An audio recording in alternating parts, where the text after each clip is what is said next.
Welcome back to another episode of Watch Therapy. Got another Speedtimer, Seiko Prospects Speedtimer.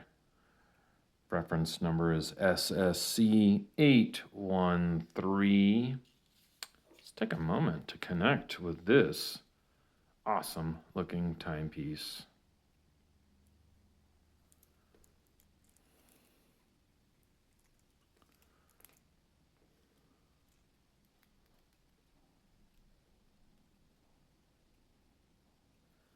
Real nice. Let me push that crown in, get it going.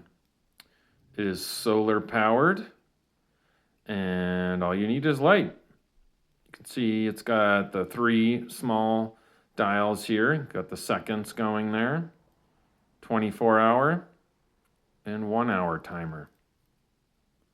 So, a super fun watch. And let's see, in the other video, I did talk about what a tachymeter is, or how that scale of measurement works. So it is a speed timer. I should have said, I think I said Speedmaster, speed timer, which would make sense because you're timing speed with a tachymeter scale.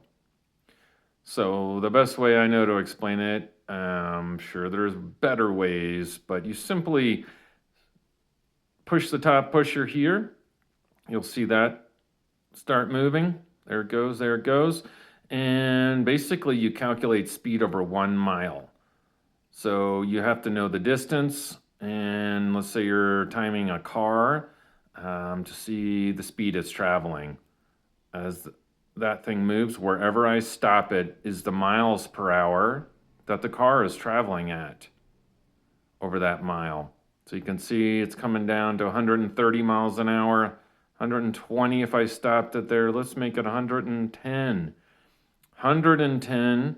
So if that is how long it took to go a mile, you would be doing 110 miles an hour, right? So that's about, not even 35 seconds, 32 seconds to do a mile.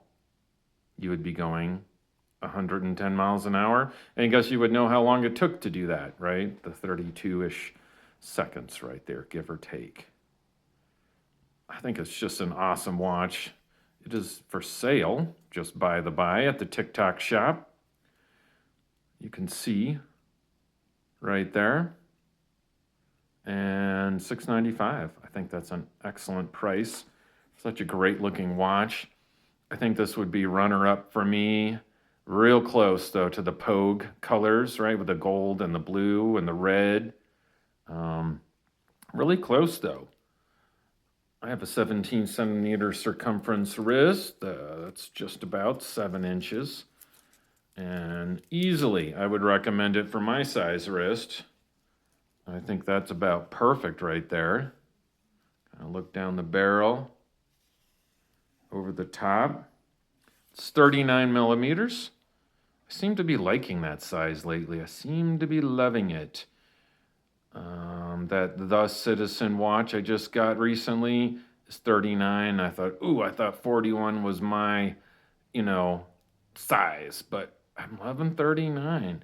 And something to keep in mind, just because the dial is 39, right? The lug-to-lug measurement, many people would say, and I would agree, that is almost as or more important than the dial size, right?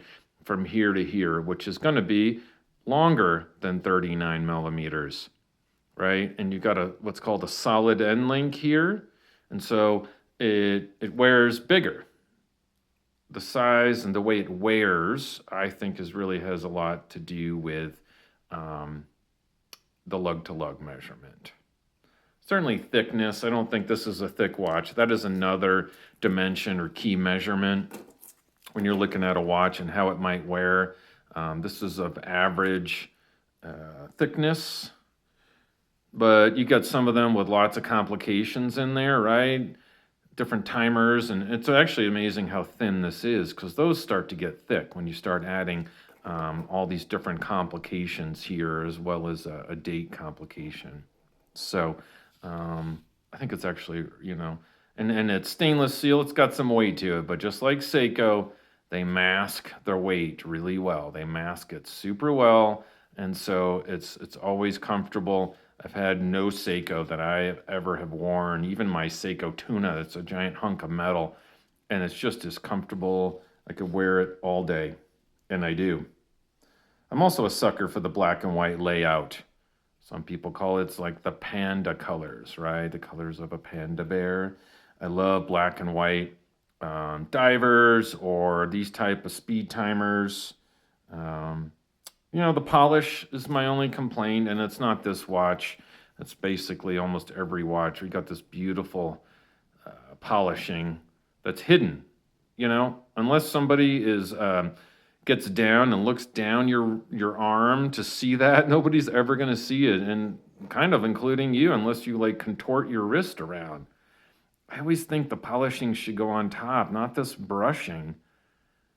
And the polishing, here, as I've always said, is what you set the watch down, bang, bang, right? And that's what gets scratched up the easiest.